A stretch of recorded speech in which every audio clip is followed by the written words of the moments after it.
Hello student, good morning. आप सभी का एक बार फिर से ऑनलाइन क्लासेज में स्वागत है। हम डी ब्लॉक के तत्वों के बारे में पढ़ रहे हैं, जिसमें हमने डी ब्लॉक के जितने तत्व हैं उनका इलेक्ट्रॉनिक विन्यास, उनकी ऑक्सीजन अवस्था, उनके रंग, उनके चुंबकीय गुण, अंतराकाशीय यौगिकों का निर्माण आदि का अध्ययन हमने कर लिया है।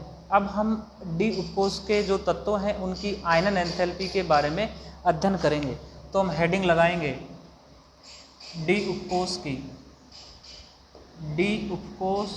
तत्वों की आयनन एंथैल्पी देखना भाई क्या है। हम डी उपकोष के तत्वों की आयनन एंथैल्पी को पढ़ें उससे पहले हम ये देखेंगे कि एक तो ये जो अपनी आयनन एंथैल्पी है ना, ये क्या होती है और आवर्त सारणी में आयनन एंथैल्पी किस प्रकार से कम होती है, किस प्रकार से अधिक होती है, आयनन एंथैल्पी को कौन कौन से कारक प्रभावित करते हैं। फिर हम इन सब बातों को हम डी उपकोष के तत्वों के लिए पढ़ेंगे। तो देखो सबसे पहले क्या है, आयनन एंथैल्पी होती क्या है। मान लो आपके पास में कोई परमाणु है ऐसा, उसमें नाभिक होता है बीचों बीच, उसके बाहर उसके कोष होते हैं और जो सबसे बाहर का कोष होता है जिसे हम कहते हैं संयोजी कोष। इस संयोजी कोष में इलेक्ट्रॉन उपस्थित होते हैं। क्या उपस्थित होते हैं? इलेक्ट्रॉन उपस्थित होते हैं। तो इस संयोजी कोष से इलेक्ट्रॉन को बाहर निकालने के लिए जितनी हमें ऊर्जा की आवश्यकता होती है वो उसकी आयनन एंथैल्पी कहलाती है। परमाणु अपना कई अवस्था में हो सकता है, गैस में, द्रव में, ठोस में। गैस अवस्था में परमाणु के कण बहुत दूर दूर होते हैं, अंतरा आणविक आकर्षण बल बहुत कम होता है, इसलिए गैस अवस्था से एक इलेक्ट्रॉन को निकालना आसान हो जाता है। तो हम एक इलेक्ट्रॉन जो आयनन एंथैल्पी के निकालते हैं वो गैसीय अवस्था से निकालते हैं। तो आयनन एंथैल्पी की परिभाषा हो जाएगी किसी भी विलगित गैसीय परमाणु के, आइसोलेटेड गैसीय एटम हो, किसी भी विलगित गैसीय परमाणु के बाह्यतम कोष से, बाह्यतम कोष कह दो या संयोजी कोष कह दो, बाह्यतम कोष से एक इलेक्ट्रॉन को बाहर निकालने के लिए, बाह्यतम कोष से एक इलेक्ट्रॉन को बाहर निकालने के लिए आवश्यक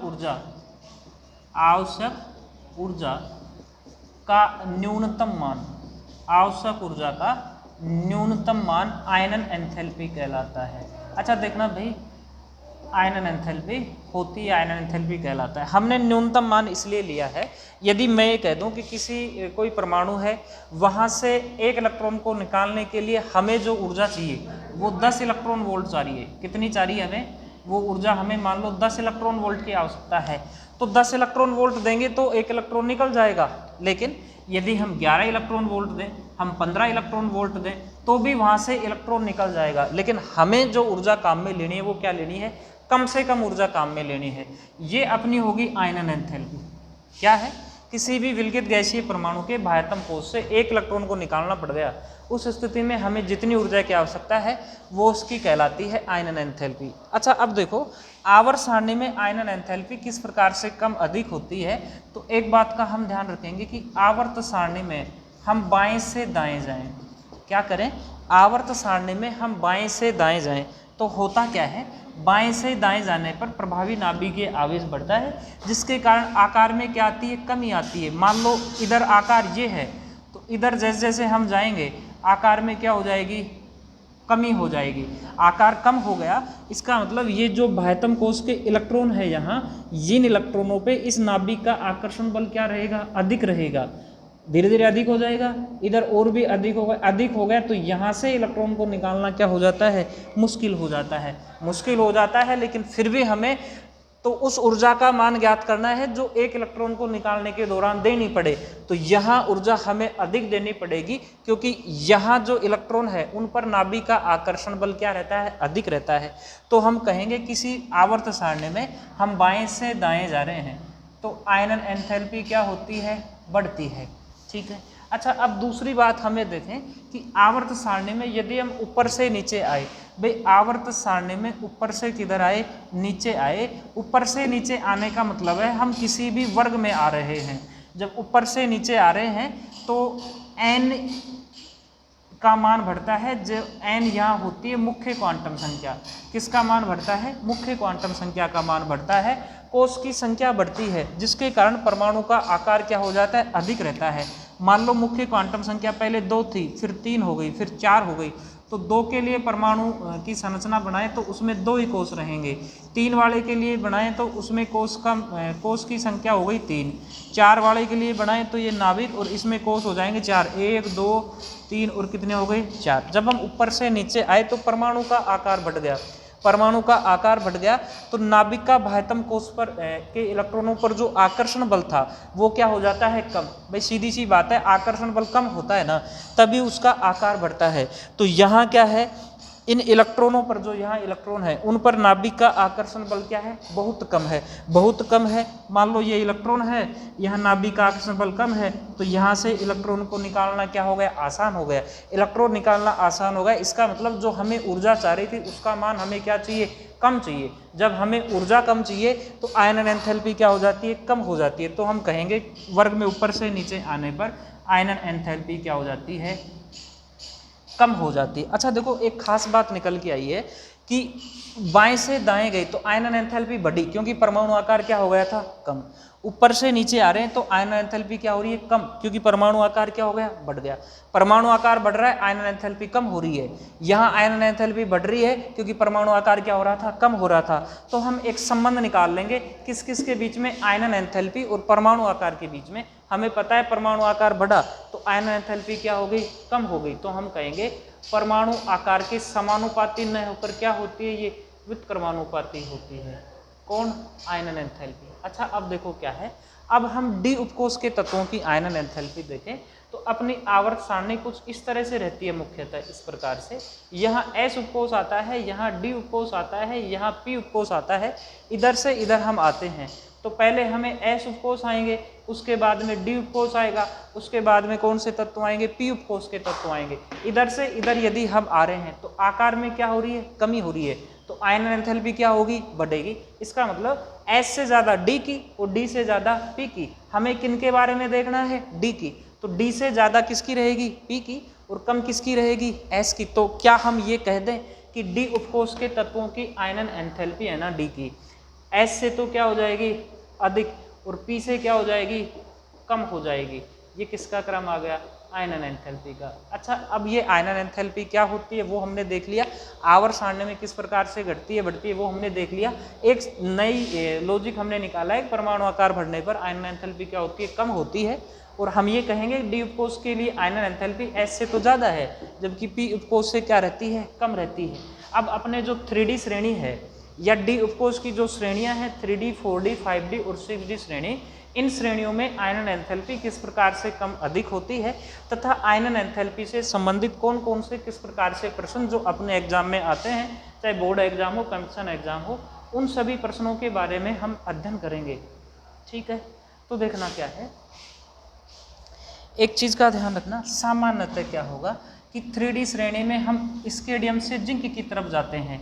तो हमने कल आकार पढ़ा था इनका लास्ट वीडियो में, तो ये आकार यदि पूरी साइज देखी जाए तो इधर से इधर आने पर आकार कम होता है। वो बात अलग है कि Mn तक कम हो रहा है, उसके बाद में D8 तक बराबर है, फिर उसके बाद में कॉपर और जिंक में थोड़ा सा बढ़ जाता है, लेकिन बढ़ता इतना अधिक नहीं है कि वो बढ़कर स्केडियम से अधिक हो जाए। तो हम क्या कहेंगे, इधर से इधर आने पर परिणामी रूप से हम देखें तो आकार में क्या हुई है? कमी। आकार में कमी हुई है तो इसका मतलब आयनन एंथैल्पी क्या होगी? कम होगी। आकार में कमी हुई है तो आयनन एंथैल्पी बढ़ेगी। तो हम कहेंगे स्केडियम से जिंक की तरफ हम आ रहे हैं तो इसकी आयनन एंथैल्पी क्या हो जाती है? अधिक हो जाती है। अच्छा देखो क्या है, अब हम 2-4 प्रश्न हैं, प्रश्नों के हिसाब से कर लेंगे। आयनन एंथैल्पी और भी अधिक क्लियर हो जाएगी जब हम प्रश्न करेंगे। लेकिन हाँ, एक चीज़ का ध्यान रखना, यदि स्थायी इलेक्ट्रॉनिक विन्यास है, कैसा? स्थायी इलेक्ट्रॉनिक विन्यास है। स्थायी इलेक्ट्रॉनिक विन्यास का मतलब वो D5 हो या वो क्या हो? D10 हो। इन्हें हम क्रमशः कहते हैं, इसे तो हम कहते हैं अर्धपूरित और इसे हम कहते हैं पूर्णपूरित। अर्धपूरित और पूर्णपूरित इलेक्ट्रॉनिक विन्यास यदि किसी तत्व का है या किसी आयन का है तो उस स्थिति में वहाँ से इलेक्ट्रॉन निकालना बहुत मुश्किल हो जाता है, क्योंकि ऐसा इलेक्ट्रॉनिक विन्यास होता है स्थायी, तो स्थायी इलेक्ट्रॉनिक विन्यास से इलेक्ट्रॉन आसानी से नहीं निकलेगा, लेकिन फिर भी हमें आयनन एंथैल्पी चाहिए, तो आयनन एंथैल्पी के लिए हमें इलेक्ट्रॉन निकालना ही पड़ेगा। जब हम निकालना चाहेंगे तो उस स्थिति में अधिक ऊर्जा की आवश्यकता होगी, तो हम कहेंगे स्थायी इलेक्ट्रॉनिक विन्यास जिनका है उस स्थिति में आयनन एंथैल्पी क्या हो जाएगी अपनी, अधिक हो जाएगी।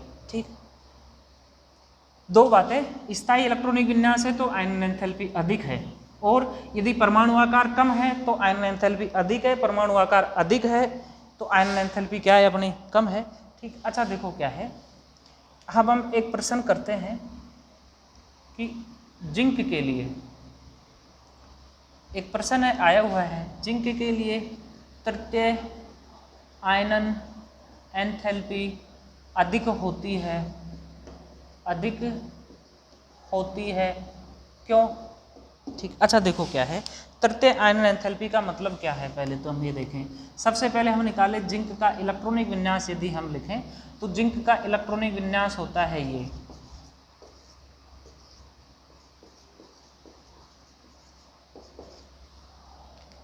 जिंक का इलेक्ट्रॉनिक विन्यास होता है 4s2 3d10।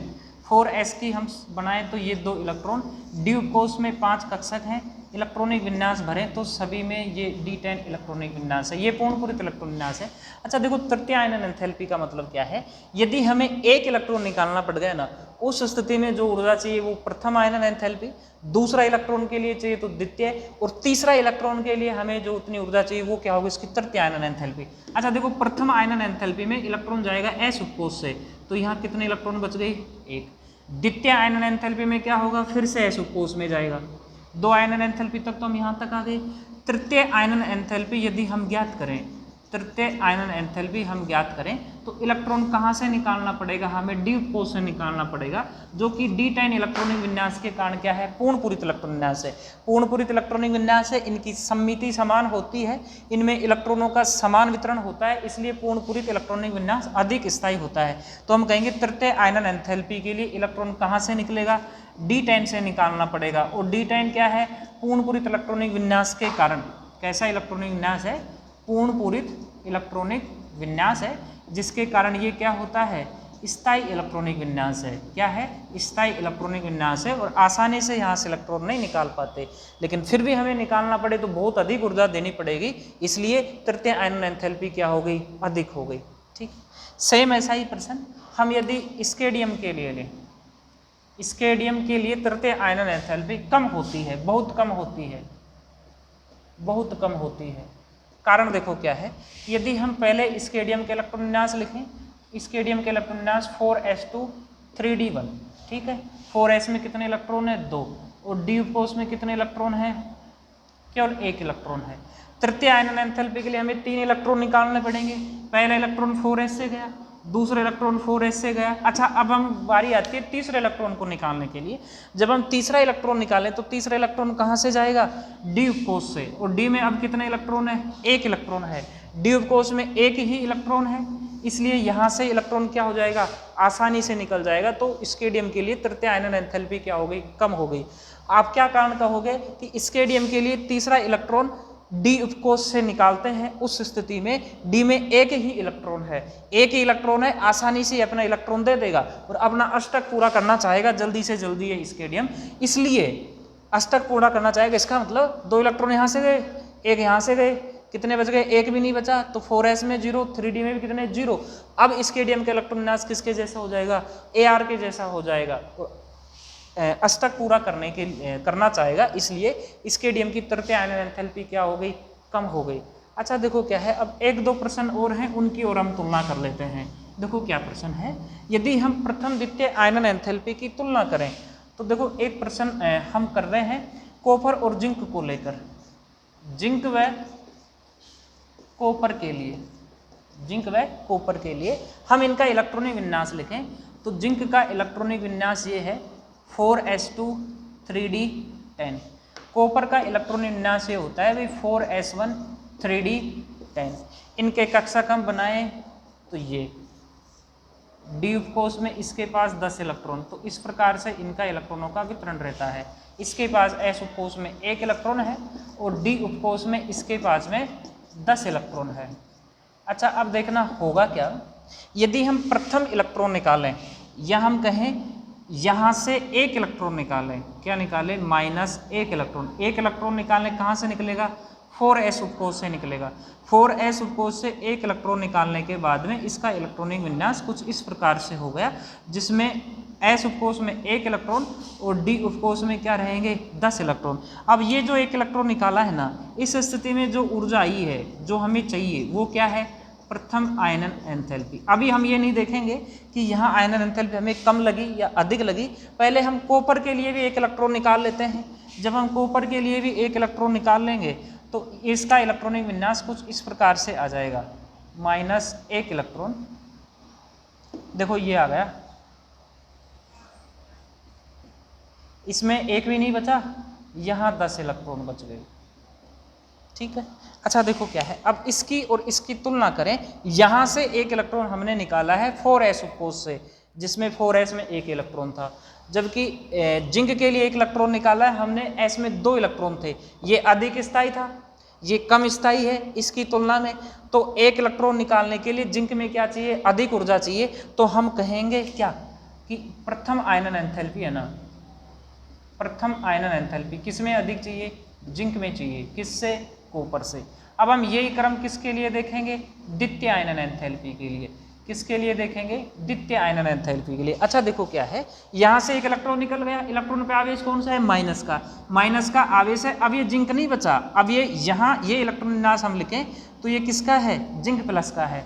यहाँ भी 1 इलेक्ट्रॉन गया तो ये इलेक्ट्रॉनिक विन्यास किसका है, Cu प्लस का है।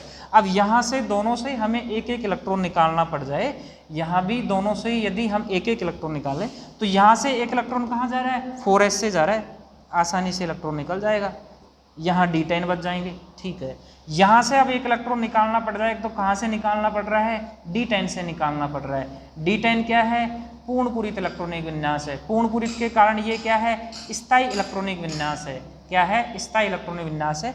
स्थायी इलेक्ट्रॉनिक विन्यास है, आसानी से Cu प्लस 1 इलेक्ट्रॉन नहीं निकालने देगा, Cu प्लस 1 इलेक्ट्रॉन नहीं निकालने देगा, या हम कहते हैं Cu में से दूसरे इलेक्ट्रॉन निकाल रहे हैं ना, तो वहाँ 1 इलेक्ट्रॉन आसानी से नहीं निकलेगा, आसानी से नहीं निकलेगा। लेकिन हमें उस ऊर्जा का मान चाहिए जो इलेक्ट्रॉन निकालने के लिए हमें जरूरी है। आसानी से नहीं निकलेगा तो और ऊर्जा देंगे, फिर भी नहीं निकलेगा तो और ऊर्जा देंगे, और ऊर्जा देंगे तो अधिक ऊर्जा की आवश्यकता पड़ेगी, अधिक ऊर्जा की आवश्यकता पड़ेगी। तो हम ये कह देंगे Cu प्लस से इलेक्ट्रॉन निकालना मुश्किल है, बजाय किसके, Zn प्लस से। Zn प्लस में कम ऊर्जा देनी पड़ी, Cu प्लस में अधिक ऊर्जा देनी पड़ी, तो हम कह दें Zn की द्वितीय आयनन एंथैल्पी क्या हो जाएगी, कम हो जाएगी, और Cu प्लस 1 की, या हम कह दें Cu की, Cu प्लस 1 के लिए, या हम कहते हैं Cu की द्वितीय आयनन एंथैल्पी क्या हो जाएगी, अधिक हो जाएगी। तो द्वितीय आयनन एंथैल्पी अधिक किसकी होगी, कॉपर की। अब आपसे प्रश्न ये पूछ सकता है कि जिंक के लिए प्रथम आयनन एंथैल्पी अधिक है, जबकि कॉपर के लिए द्वितीय आयनन एंथैल्पी अधिक है, क्यों? तो आप क्या कारण कहोगे, प्रथम आयनन एंथैल्पी में जिंक की अधिक रहती है, क्योंकि यहाँ इलेक्ट्रॉन 4s2 से निकलता है जो स्थायी है, जबकि द्वितीय आयनन एंथैल्पी के लिए Zn में तो 4s से निकलता है, 1 इलेक्ट्रॉन है, आसानी से निकल जाएगा, जबकि कॉपर में वो इलेक्ट्रॉन आसानी से नहीं निकलेगा, क्योंकि Cu प्लस में इलेक्ट्रॉनिक विन्यास कितना रहता है, d10 रहता है। हो गया। सेम ऐसा ही लॉजिक अपना लगेगा किसमें, Cr और Mn में। किसमें लगेगा, एक तो हम ले लेते हैं Mn मैग्नीज, और एक क्या ले लेते हैं, कॉपर। बिल्कुल सेम ऐसा कैसा ही। देखो Mn का इलेक्ट्रॉनिक विन्यास लिखें तो Mn में 4s2 3d5, क्रोमियम में क्या आ जाएगा, 4s1 3d5। इलेक्ट्रॉनिक विन्यास को भरें, यहाँ 2 इलेक्ट्रॉन, इन सभी में कितने इलेक्ट्रॉन है, 1-1 इलेक्ट्रॉन है। यहाँ भी यहाँ 1 इलेक्ट्रॉन, और डी उपकोष में कितने इलेक्ट्रॉन है, 1 इलेक्ट्रॉन है सभी में। अच्छा अब देखो क्या है, 1 इलेक्ट्रॉन निकालना पड़ गया, तो इसमें 1 इलेक्ट्रॉन कहाँ से निकलेगा, 4s से। 4s में कितने बच गए, 1, इन सभी में कितने बच गए, 1-1 इलेक्ट्रॉन बच गए। कितने इलेक्ट्रॉन बच गए, 1-1 इलेक्ट्रॉन बच गए, ये रहे ऐसे। यहाँ भी पहला इलेक्ट्रॉन गया तो 4s से गया, यहाँ बाकी सभी में क्या बच गए, 1-1 इलेक्ट्रॉन बच गए। अच्छा अब हमें देखेंगे कि इन दोनों इलेक्ट्रॉनों को निकाले हैं, उस स्थिति में हमें ज़्यादा ऊर्जा कहाँ चाहिए, तो वो इलेक्ट्रॉनिक विन्यास पर निर्भर करेगी। यहाँ देखो क्या है, पहला इलेक्ट्रॉन 4s से निकल रहा है, पूर्णपूरित है, ठीक है। यहाँ पहला इलेक्ट्रॉन किससे निकल रहा है, 4s से निकल रहा है जो अर्धपूरित है। इसकी तुलना में ये इलेक्ट्रॉनिक विन्यास अधिक स्थायी है, कारण क्या है? तो पूर्णपुरित अधिक स्थायी रहता है। दूसरा कारण मुख्यतः क्या है कि ये जो 4s उपकोष है ना, एक इलेक्ट्रॉन निकलते ही ये क्या बच गया 4s में 0, तो 4s उपकोष इसका पूरा उपकोष खत्म हो रहा है और d5 इलेक्ट्रॉन विन्यास को प्राप्त कर रहा है, इसलिए यहाँ से एक इलेक्ट्रॉन आसानी से निकल जाएगा। आसानी से निकल गया तो Cr के लिए प्रथम आयनन एंथैल्पी क्या हो गई? कम हो गई। किसके लिए? Cr के लिए प्रथम आयनन एंथैल्पी कम है, जबकि Mn के लिए प्रथम आयनन एंथैल्पी क्या है? अधिक है। अब हम द्वितीय आयनन एंथैल्पी की तुलना करें तो दूसरा इलेक्ट्रॉन निकालना पड़ जाए हमें, तो देखो यहाँ से दूसरा इलेक्ट्रॉन कहाँ से निकलेगा? 4s से निकल रहा है, किसमें? Cr प्लस में, और यहाँ Cr प्लस है, यहाँ क्या है? Mn प्लस है, मैग्नीज प्लस। अच्छा देखो यहाँ से अब एक इलेक्ट्रॉन निकालना पड़ रहा है हमें, तो 4s से जा रहा है, आसानी से इलेक्ट्रॉन निकल जाएगा। यहाँ से अब हमें एक इलेक्ट्रॉन निकालना पड़े तो हमें कहाँ से निकालना पड़ेगा? d5 इलेक्ट्रॉनिक विन्यास से निकालना पड़ेगा। और d5 क्या होता है? अर्धपूरित होने के कारण क्या है? स्थायी इलेक्ट्रॉन विन्यास है, तो d5 से आसानी से इलेक्ट्रॉन नहीं निकलेगा, आसानी से नहीं निकलेगा, फिर भी हमें निकालना पड़े तो अधिक ऊर्जा देनी पड़ेगी। तो इसके लिए जो दूसरा इलेक्ट्रॉन हमें निकालना पड़ा ना यहाँ से, वो उसके लिए ऊर्जा क्या चाहिए? अधिक चाहिए। तो द्वितीय आयनन एंथैल्पी या दूसरी आयनन एंथैल्पी Cr के लिए क्या हो जाती है? अधिक हो जाती है। तो द्वितीय आयनन एंथैल्पी किसकी अधिक होगी? Cr की। कम किसकी होगी? Mn की। देखो क्या है, एक दो प्रश्न थे हमने कर लिए क्या कि जिंक के लिए तृतीय आयनन एंथैल्पी अधिक थी, क्योंकि जिंक में तीसरा इलेक्ट्रॉन हमें कहाँ से निकालना पड़ेगा? d10 इलेक्ट्रॉनिक विन्यास से निकालना पड़ेगा, जबकि Cr और Cu की तुलना कर हमने कॉपर और जिंक की गई। कॉपर की जिंक की प्रथम आयनन एंथैल्पी अधिक थी, जबकि द्वितीय आयनन एंथैल्पी किसकी अधिक हो जाती है? कॉपर की। सेम वैसा ही Mn के लिए प्रथम आयनन एंथैल्पी Mn की अधिक है और द्वितीय आयनन एंथैल्पी किसकी अधिक है? Cr की अधिक है। ये आयनन एंथैल्पी से संबंधित कुछ प्रश्न हो गए। एक प्रश्न और किया था हमने कि स्केडियम की तृतीय आयनन एंथैल्पी क्या थी? बहुत कम है। बहुत कम इसलिए रहती है क्योंकि स्केडियम में तीसरा इलेक्ट्रॉन d1 से निकलता है और d1 से एक इलेक्ट्रॉन निकलते उसका भायतम को समाप्त होकर वो अष्टक पूरा कर लेता है। ठीक है। अच्छा अब देखो क्या है, ये अपना आयनन एंथैल्पी हो गई है। अच्छा अब हम देखते हैं मिश्र धातु। संक्रमण तत्वों का अगला गुण है मिश्र धातु। अच्छा देखो क्या है, मिश्र धातु का मतलब है एक धातु दूसरी धातु या दो से अधिक धातु को साथ में लेकर हम कोई धातु बना रहे हैं तो उसे कहते हैं मिश्र धातु। ये तो हमें प्रश्न पूछेगा नहीं, हमें प्रश्न कैसा भी कंपटीशन एग्जाम हो या बोर्ड एग्जाम हो उसमें हमसे पूछता है संगठन। संगठन का मतलब आपसे कह देगा पीतल में कौन कौन सी तत्व उपस्थित हैं, कौन कौन सी संकरण धातु उपस्थित हैं, या आपसे कह देगा गन मेटल में कौन से हैं, जर्मन सिल्वर में कौन से हैं। तो देखो क्या है, हमें याद नहीं रहता है तो आपके लिए क्या है, देखो मैंने एक ट्रिक बनाई है। जैसे पीतल की ट्रिक अलग है, कांसा क्या है, जर्मन सिल्वर क्या है, गन मेटल में कौन कौन सी धातु है। तो देखो एक एक को मैं आपको ट्रिक से बता देता हूँ। सबसे पहले हम लेते हैं पीतल। क्या लेते हैं? पीतल। अच्छा देखो पीतल भी कई मिश्र धातु बनाता है। पीतल के लिए हमने ये ट्रिक बनाई है। पिताजी के तीन बेटे डच मुंड और डेल्टा। डच मुंड और एक क्या है? डेल्टा। देखो क्या है, पिताजी का मतलब क्या है, यहाँ ट्रिक है। पिताजी से पी से बन रहा है पीतल, इसका मतलब पीतल में कौन होगा? ता से बन रहा है तांबा।